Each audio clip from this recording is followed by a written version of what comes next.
Hello, on se retrouve dans un nouveau journal de bord. Le dernier, je l'ai sorti il y a quelques mois.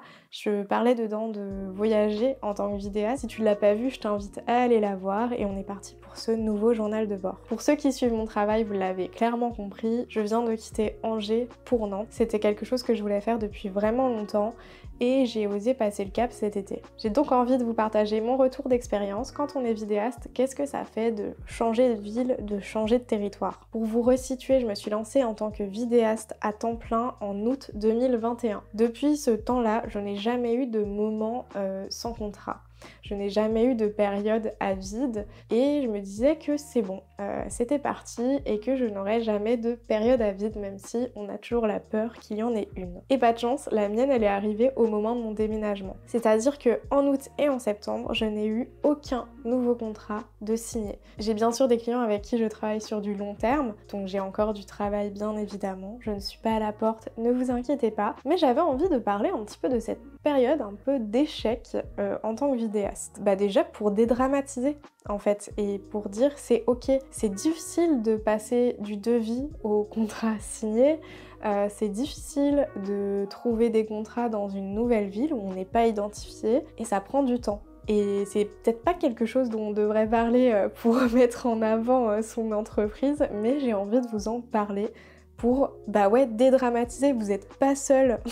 Vous n'êtes pas seul à galérer et moi je pensais que ça allait jamais m'arriver et ça m'est arrivé au pire moment, mais ça c'est parce que je suis une grande chanceuse dans la vie. Ça m'est arrivé au moment du déménagement, au moment du changement de lieu.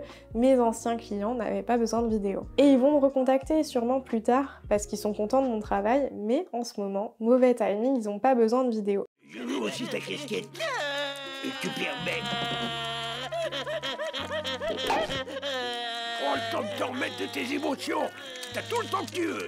Donc je me retrouve à Nantes à vivre seule, à ne pas connaître de collègues vidéastes sur Nantes parce que je viens d'arriver. Donc bah, c'est aussi un moyen d'obtenir des contrats facilement, hein, de se les échanger, de s'embaucher entre nous quand il y a besoin de renfort, etc.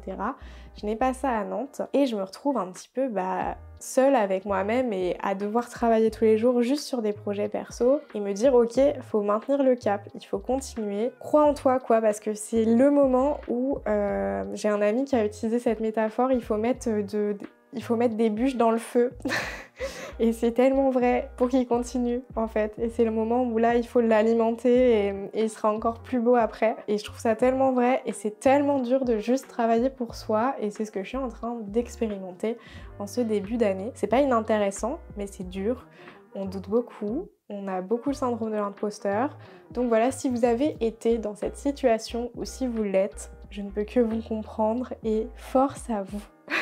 Vraiment. J'avoue que de mon côté, j'ai déménagé en plein été à Nantes. C'est peut-être pas le meilleur move. Après, est-ce qu'il y a un bon moment je ne sais pas. Dans le sens que je commençais à être identifiée en tant que vidéaste à Angers. On commençait à me contacter parce que j'étais angevine. Et je pars. Donc en plus les nouveaux clients qui viennent potentiellement vers moi, quand je leur dis ben non j'habite à Nantes maintenant mais il n'y a pas de problème, je peux venir, c'est 35 minutes de train, pour moi c'est juste à côté. Ils prennent un peu peur et ils veulent prendre quelqu'un d'angevin. Ce que je peux tirer comme leçon de ça, c'est peut-être qu'il faut davantage anticiper son départ, surtout sur internet. C'est-à-dire que avant même de partir, il faudrait bien annoncer dans quelle ville on va, le mettre à jour sur les réseaux sociaux, le mettre à jour sur notre boutique Google, sur notre site.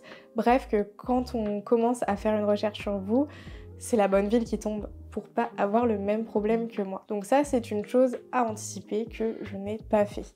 Ensuite, ce qui peut être cool, et ça je l'ai fait par contre, c'est de rencontrer des freelances dans votre ville. Malheureusement, j'ai pas encore réussi à rencontrer de vidéastes. Ça ne saurait tarder, j'espère. Mais par contre, j'ai rencontré pas mal de freelances dans des domaines assez proches, on va dire, communication, photographie. Et ça, c'est trop bien. Et j'ai rencontré ces freelances grâce à des événements qui font parfois un peu Startup Nation, ça dépend lesquels.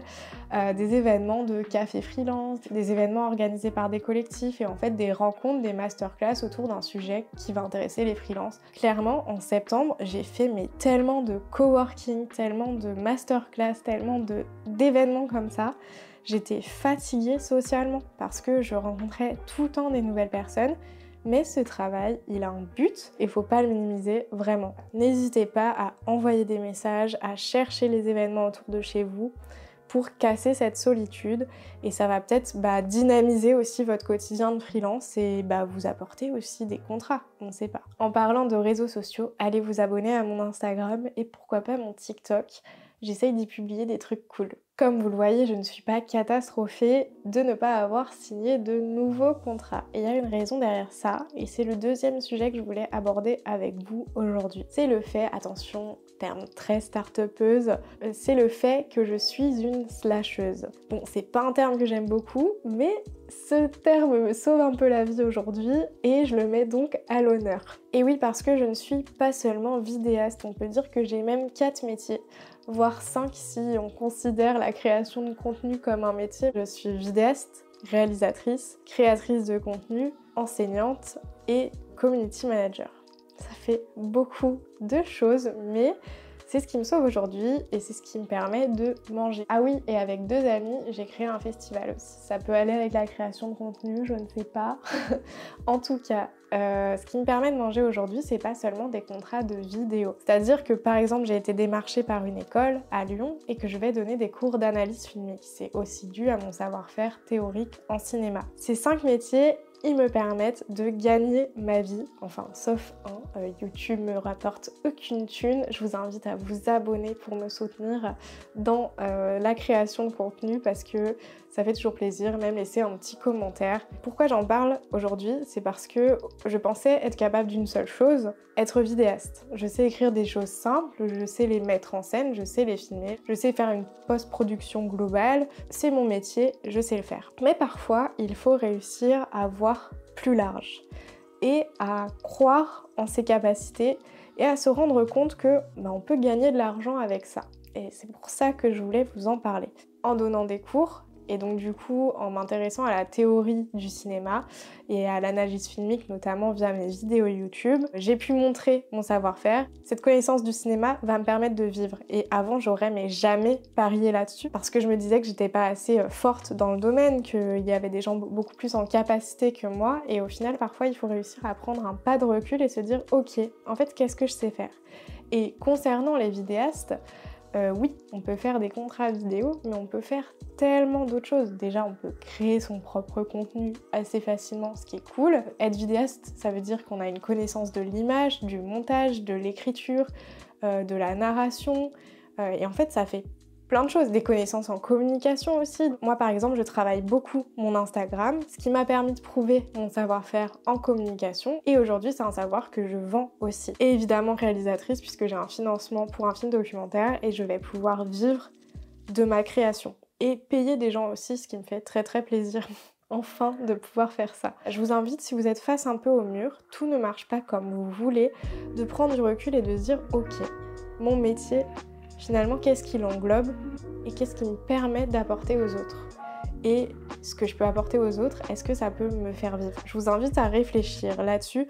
Moi, je reste bien évidemment dans le domaine du cinéma, de la communication, dans tout ce que je fais. Évidemment, il y a une ligne éditoriale, mais j'ai fait plein de choses. Je suis une slasheuse. Et aujourd'hui, avec 2 mois sans contrat de vidéaste, être slasheuse, ça me sauve la vie. Donc, essayez d'ouvrir votre regard, d'être face à un miroir et de vous dire qu'est-ce que je sais faire et peut-être que ça vous aidera davantage. Sur ce, je vous laisse. Je vous invite à liker, commenter. J'ai trop envie de parler de ces sujets avec vous dans les commentaires. Allez suivre mes différents réseaux sociaux et on se dit à très vite.